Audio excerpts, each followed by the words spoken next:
6 centimetre त्रिज्या वाले एक वृत्त के एक त्रिज्यखंड का क्षेत्रफल ज्ञात कीजिए जिसका कोण 60 अंश है। देखो सबसे पहले आपको क्या दिया है, उसने जैसे बोला 6 सेंटीमीटर त्रिज्या वाले। सबसे पहले समझो बेटा, प्रश्न पत्र बनाने वाले की स्ट्रेटेजी, उसकी जो रणनीति होती है वो चाहता है कि भैया ज्यादा से ज्यादा स्टूडेंट पास हो। ठीक है, तो सरल प्रश्नों में सबसे पहले आपको फोकस करना 2 अंक वाले प्रश्न। तो ये जो प्रश्न बनेगा ये 2 अंक वाले प्रश्न के लिए बहुत ज्यादा इम्पोर्टेंट है। ठीक है, तो समझना ध्यान से।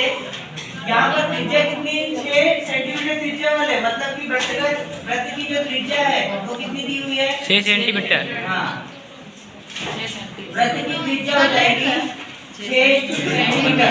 क्या ऐसा कहें, त्रिज्या r बराबर 6 सेंटीमीटर।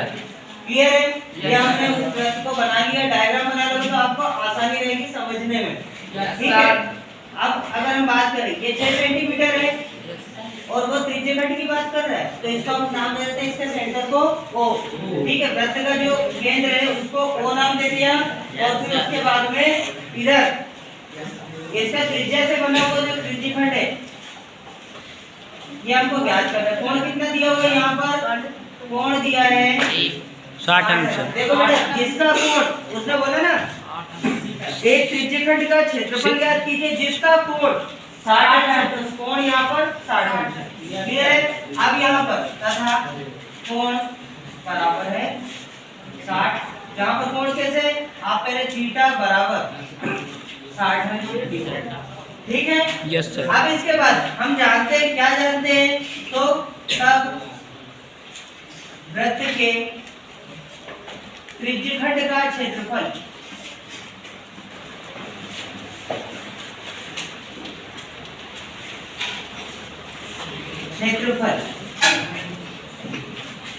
अब क्षेत्रफल निकालने के लिए सबसे पहले आपको सूत्र पता होना चाहिए, थीटा बटे 360 गुना कितना, पाई r का वर्ग। अब यहाँ पर आपको 3 चीजों में से 2 चीजें तो आपको मिल गई, थीटा और r।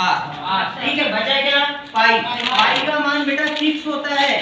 ठीक है, क्या क्या होता है, तो आप अलग से चाहे तो लिख लें, पाई बराबर 22/7। उसने अलग पहले ही बोल दिया है कि आप क्या रखें, पाई बराबर 22/7। इससे क्या होगा, आपको वो दशमलव वाला जो मामला है वो आप बच जाओगे।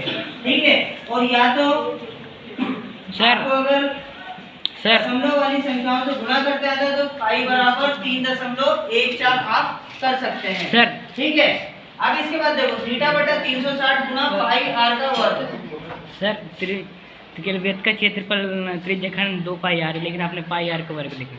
नहीं बेटा, यहाँ पर थीटा बटा 360 जब क्षेत्रफल बोला है तो यहाँ पर पाई r का वर्ग होगा, और जब चाप की लंबाई बोला तो क्या होगा, 2 पाई r। 2 पाई r, यहाँ पर बस ये पाई r के वर्ग के स्थान पर 2 पाई r। क्लियर है, ये ध्यान रखना है।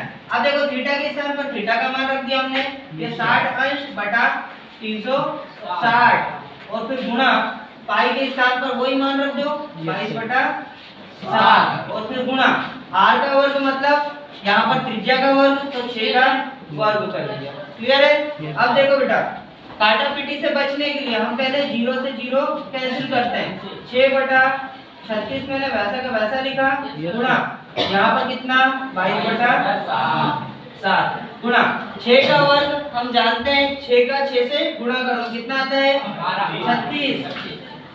12 नहीं बेटा, 6 का 2 से गुणा नहीं हो रहा है, 6 का 6 से ही गुणा हो रहा है।